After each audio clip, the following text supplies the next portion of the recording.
Okay, so the Prussian player, first thing he does is he rolls for his flank march.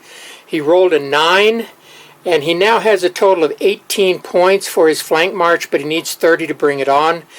This is also the third turn, which would be the first turn he could bring on an off-board reserve.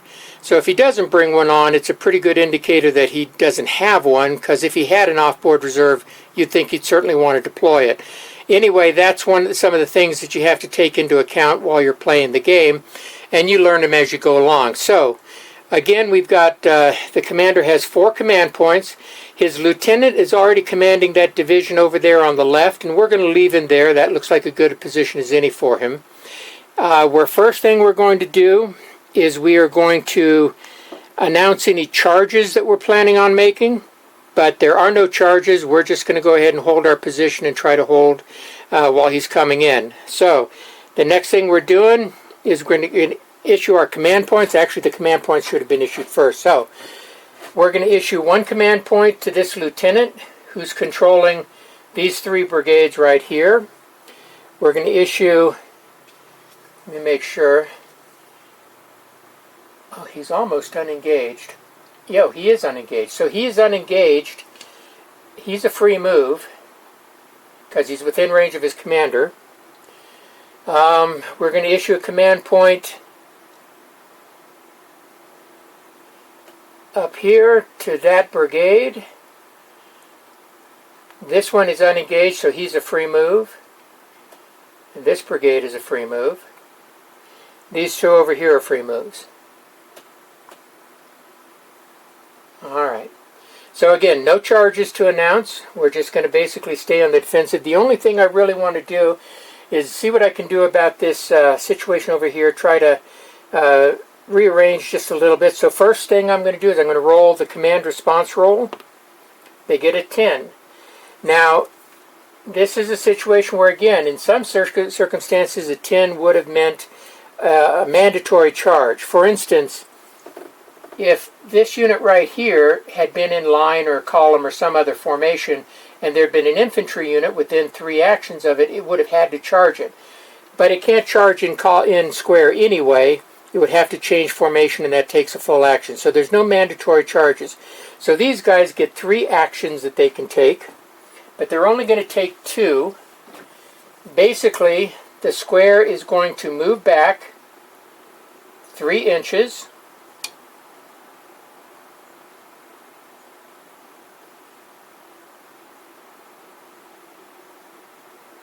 That's actually 2 actions, because squares move in any direction at half speed.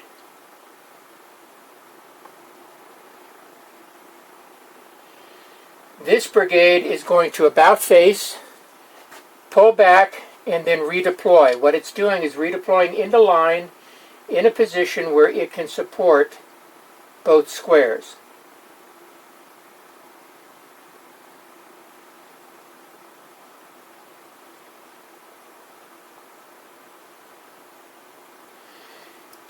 So this square will do the same thing. It's going to move back 3 inches.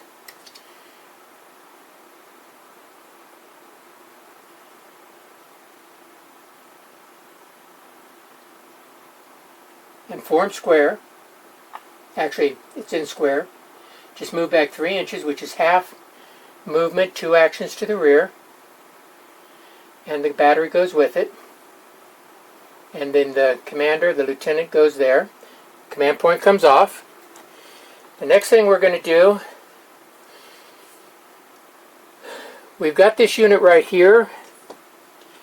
We're just going to hold position, so that doesn't require anything. And the free move, I'm not going to do anything with him either, so I'll just take that off. And finally over here, these guys are going to hold.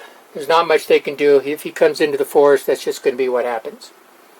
Alright, so that finishes the Prussian move. We take these free move markers off, indicating that these guys are all done. Actually, I think I might do something with the Cav.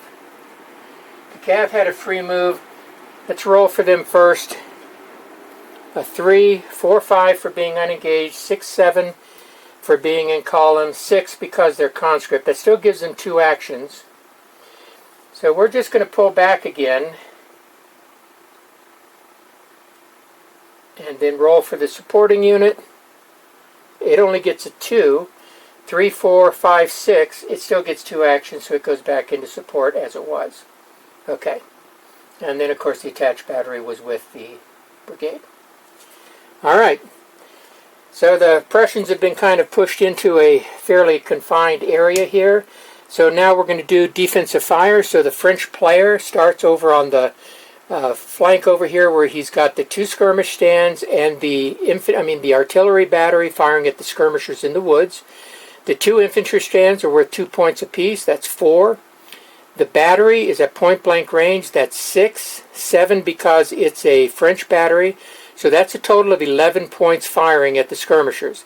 It's halved because they're skirmishers, so that takes it down to a 5. And it's halved again because they're skirmished in the woods, so that takes it down to a chance 2.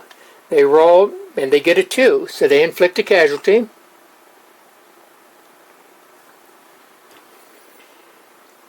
Over here in the center, the 12-pounder battery is going to fire counter battery against the gun. It's at effective range, which is normally a 4, 5 because it's a French heavy. 5 because it's French, 6 because it's a French heavy. So that's 6 points total, halved because artillery is a skirmish target, makes it a chance 3. It misses. The 2 stands of skirmishers and the battery are going to fire at the line. You'll notice that the line is down to 3 stands. It took a 3rd casualty on the last turn, which meant 1 stand was removed, so its fire potential is reduced. So we've got 4 points for the 2 stands of infantry, and 5 points for the artillery. 4 for being at, it's point blank range, isn't it? Ooh, yes it is. So 6 points for point blank range, plus 1 for being French, 7. That's 11 points total. Now 11 means it kills 1 automatically, and if I roll a 1, then I kill 2 guys. I don't roll a 1, so I kill 1. So that unit has taken another casualty. And then the last one is going to be the horse artillery battery over here. It's got to fire at the closest target, and now this square is closer than the square it's been firing at. So the range to that square is effective. So normally it's a chance 2 because it's a half battery. It doesn't get the add for being French, but it is doubled because it's firing at a square, so it's a chance 4. But I roll a 5, so I miss. So I have to take a morale test on the skirmishers in the woods. They're normally an 8, but because they're in the woods, favorable terrain, they become a 9. They're okay. I have to test these guys on the hill. They're normally a 7, but they've got a supporting unit, makes them an 8. Oh, but they roll a 10 and are shaken. So I replace the green casualty cap with a yellow casualty cap to show that they are shaken. All right. That was the only casualties taken, so now we're into the Prussian fire. So these guys on the hill didn't move. Their closest target is the skirmishers. Now, this is a good indication. I want to show you how fire through a skirmish line into a formed unit behind works. Normally you fire at the closest target, but when you fire at skirmishers like this, your fire is going to be split between the 2. So what you do is you measure the distance to the second target. It's within 5 inches, so it's point blank range. So normally this would be 6 points for point blank, 7 because it's a heavy gun. Half of that has to go against the front line, half goes against the back line. Now you can split it however you want. So we're going to put 3 points against the line here and 4 points against this. So those 3 points are added to 2, 4, 6 points here. That's 9 points total. Halved because it's a skirmish line, makes it a chance 4. Misses, and then the other 4 points go against the line. Misses again. Bad rolls for the Prussians. So skirmishers can partially screen artillery fire defending formed troops as they're moving forward. But it's only a partial screen. Some of that fire is going to get through. So no more fire over here. Over here we've got the 2 stands of light infantry firing out. They're normally 4 points, but they're halved because they're firing at skirmishers. But they roll a 1. So that inflicts another casualty. And I'm going to go ahead and roll their morale test right away. They're 8s, but they're supported, so they're 9s, so they're okay. And then over here, the last one is going to be this gun that's attached to the square. Closest target is still this cav. The battery did move this turn.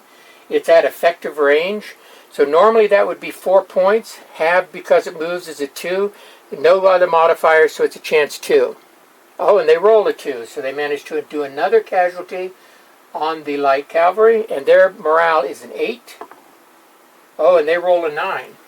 So they go yellow. So there's been a little bit going on here, not a lot. Cavalry's kind of beat up. Now the way the game is played, because command points are determined by the number of units you have on the board that are still in decent condition. I mean, they have to be at least yellow, they have to be intact on the board. If they're destroyed, or if they're running away, if they're routing condition red, then they don't count for command points. They also can't be used for supporting units or anything like that. So at some point, you have to start thinking about getting those beat up units, the ones that have taken some casualties, the ones that are already yellow. You want to drop them back into a reserve position, bring forward a fresh unit, and then continue from there so that you can keep that unit on the board for command purposes, and also it can still support a forward unit just like anybody else could. Alright, so that finishes the Prussian phase. So we'll go ahead and stop there for a second, then we'll go ahead into the French, which should involve quite a bit of action. Okay, it's the French player turn. So first thing we're going to do is attach and detach leaders. You can also detach artillery here. Now this is a situation where in most cases you might want to detach that horse battery, because I'm probably going to end up trying to pull that brigade of cavalry out of the line of fire because it's already taken a few hits. It only takes 1 or 2 more before the unit's going to be destroyed. But half batteries cannot operate on their own. So if I detach him and just leave him there, he's not going to be able to fire. He's going to have to look to move into contact with somebody else. So that's something you have to think about right away. He's got units close by. He could attach to one of the heavy cavalry units if he wanted to, or you could bring the light cavalry unit that's behind up to attach to him. So something to think about. So right now I'm going to issue command points. I had 4 command points available. Now, because the Prussians pulled back and they are infantry, their engagement range is only 6 inches. So I don't believe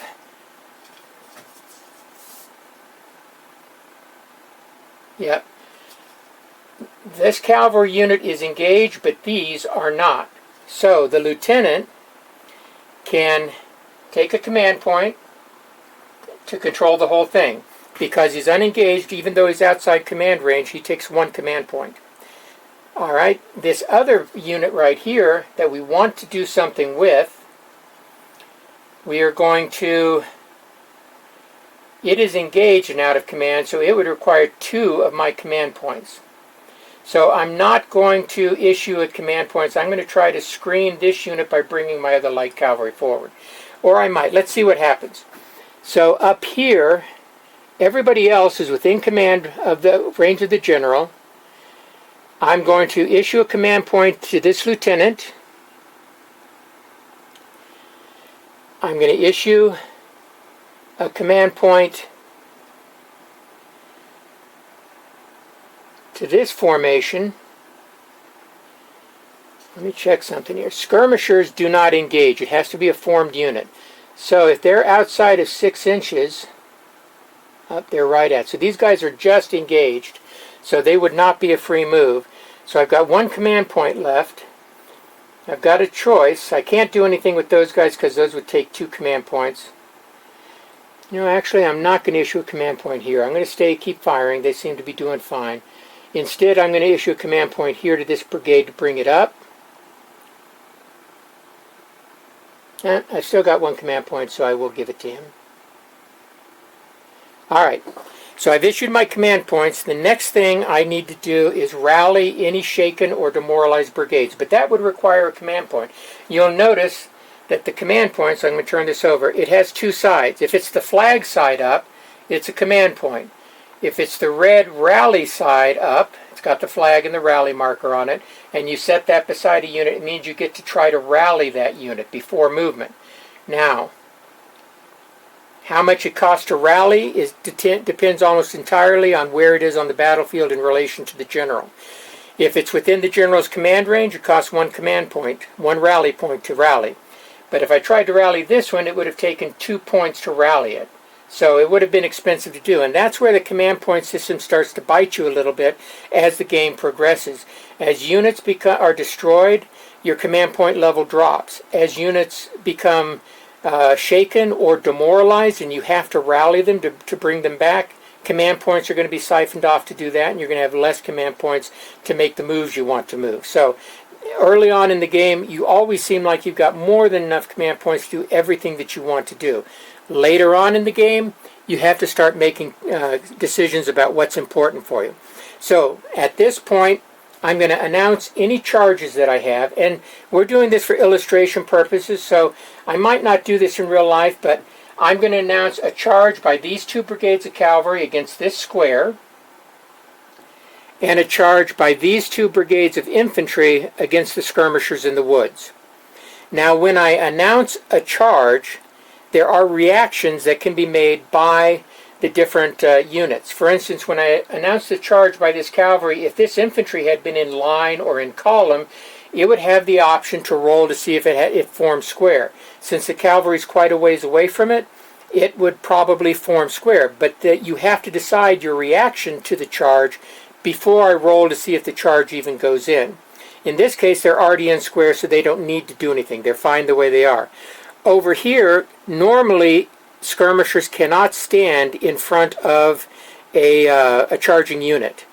But because those skirmishers are occupying favorable terrain, that's a woods, they can say they can accept the charge if they want, and they're going to do that. For illustration purposes, they're going to go ahead and accept the charge.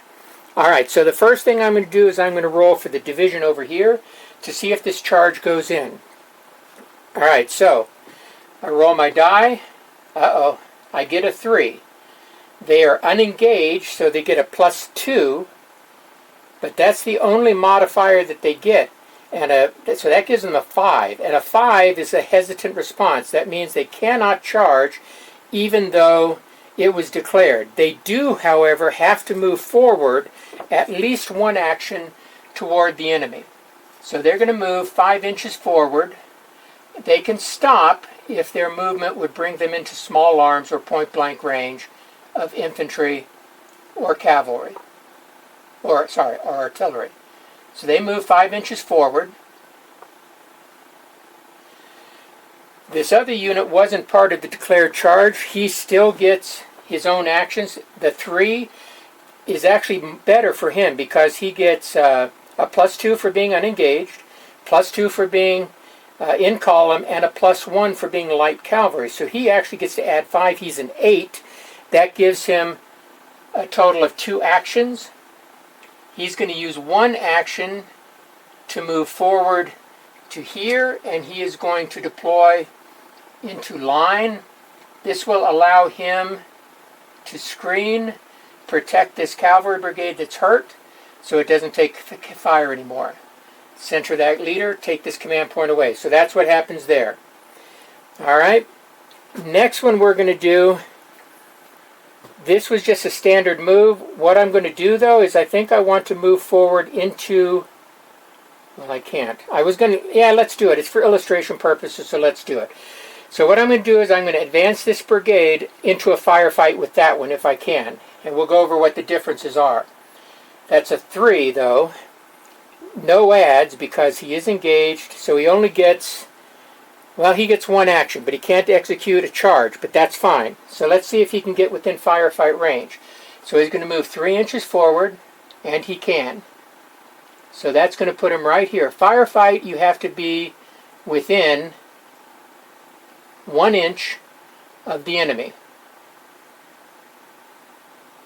And while I'm here, let me talk a little bit about what a firefight means to me and the difference between that and just normal fire. To me, there are multiple phases in how a battle shakes out. You start out by just maneuvering to get your troops into position close to the enemy. Then you enter what I call the attrition phase, where you're using artillery and small actions to try to inflict casualties, force the enemy to send reserves to his position, to a threatened position, stuff like that. That's covered in the regular artillery and small arms fire rules.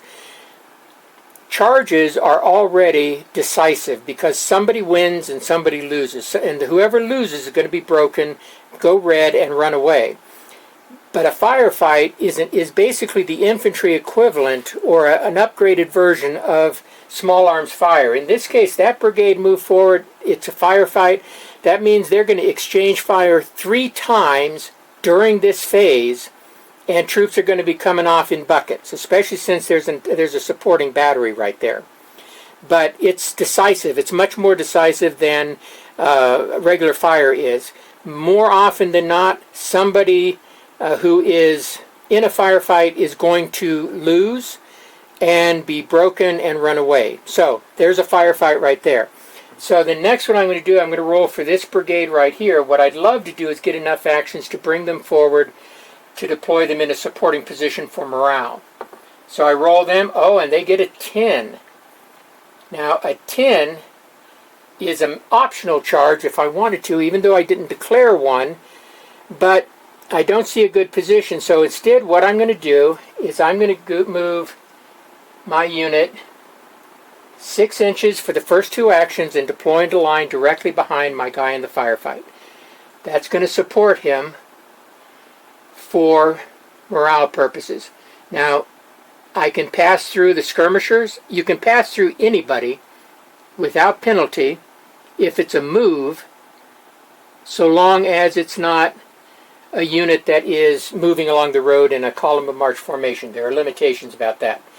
So he's moved forward. I remove this. The 12-pounder battery holds its position. Over here, I've declared a charge with the 2 light infantry brigades, and I roll a 10. The charge goes through. Now what's going to happen is the skirmishers here will help to screen their approach, and then we'll fall back before contact is made. So we'll go into that here in more detail in just a moment. So that finishes the movement for the French. He's going to stay where he's at. All right, we're good to go. All right, so what I'm going to do, I'm going to stop it here, and I'm going to move into a close-up of the exchange of fire, the firefight, and then I'll change it. I'll move up to a close-up of the melee so we can see how that works. All right, so all defensive fire happens first, but for the purposes of this, we're going to illustrate this firefight that's going on right here. The defender fires first, so he's got 3 stands of infantry and a battery of artillery. Now technically only the infantry are in the firefight. The battery is not attached, so it can fire in the first round, but only in the first round. It's just considered a single point blank shot. So we start with the Prussians. They get 1, 2, 3 stands is 6 points. A heavy battery is 7 points, so that's 13 points total. So we've got 1 killed automatically, and a chance 3 of a second. We don't kill the second one, but we do eliminate a stand. All right. Now these guys test morale before anything else happens. So they are normally a 7. They're 8. Well, they rolled a 1, so they're fine. They're 8 because they're supported. So now they return fire. They've got 2, 4, 6 points firing. They fire 6 points or less. They roll a 10, they miss. These guys fire again, but no battery support. Chance 6 to kill 1 here. They hit again. Now this is the second casualty that this unit has taken during this firefight, during this turn. So that's going to affect its morale. So it used to be a 7, the second casualty makes it a 6, supporting line makes it a 7 again. Oh, but they roll a 10, so they go yellow. So I take the marker and replace it with the yellow marker. They still have 3 stands firing. Yellow marker doesn't affect their combat ability, just their morale a little bit. So their 3 stands firing back is a chance 6. They roll a 1, so they inflict a second casualty. I'm going to move this over to another stand rather than the command stand. So they've got 2 casualties now. So normally they would be a 7. They're already yellow, makes them a 6. But they are supported, so they're back to being 7. They roll a 4, so they're okay. So that's 2 exchanges of fire. The last exchange of fire is 3 stands, 6 points against the French. Another casualty. That's the 3rd casualty this unit has taken. So it goes from a 7 down to a 5, back up to a 6, and we roll for it. It rolls a 5, it's okay. It fires its last fire back, 3 stands at a chance 6, but it misses.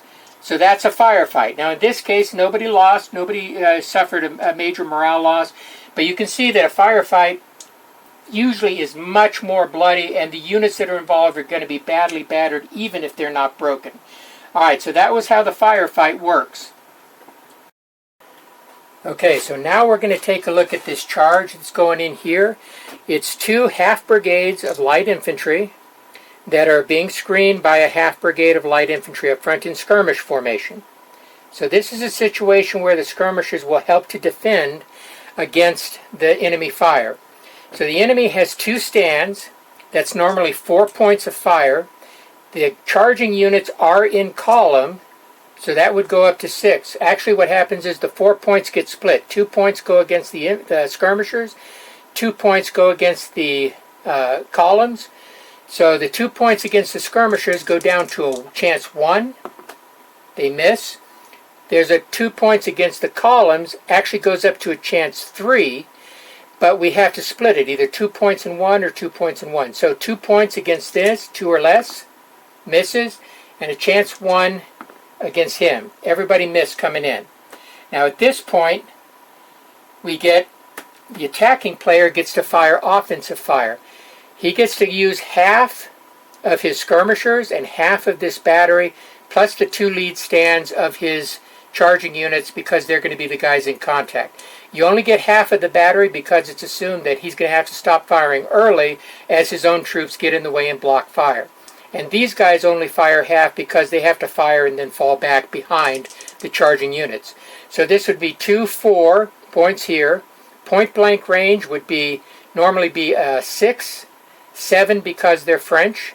So that would be 11 points total. Half becomes 5. And then 2 lead stands are another 4. That's 9 points total. 9 points against skirmishers in the woods here is going to go down. It's going to be halved for skirmishers and halved again for the woods. Makes it a chance 2. And they miss. Now at this point, the skirmishers fall back and the 2 columns go in. Alright. So the next step is going to be the actual melee. The attacker, and this is simultaneous, there's no defender-attacker thing here. The French get to use both stands of both columns. You always get the contact stand and at least 1 supporting stand. So they have a total of 4 stands of infantry that are engaged in this melee. Light infantry are worth 3 points apiece, so that's 12. But they are attacking a skirmish target. Skirmishers are disordered, so your combat is doubled, so that's 24 points. But it's halved back to 12 because the skirmishers are defending favorable terrain. So that kills 1, chance 2. So I rolled a 5. Now, that eliminates a stand, but it's still going to count for the melee because this portion of the melee is simultaneous. Now, if I'd have rolled that 1 chance 2, and that rolled the 2 or less, that would have eliminated the brigade because it can take 3 stands. It's gone on the 4th hit, but in this case, it's still got 1 stand in action. So the 2 stands are worth a total of 6 points.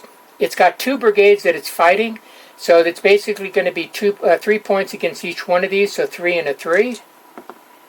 It hits, inflicts a casualty on the first unit.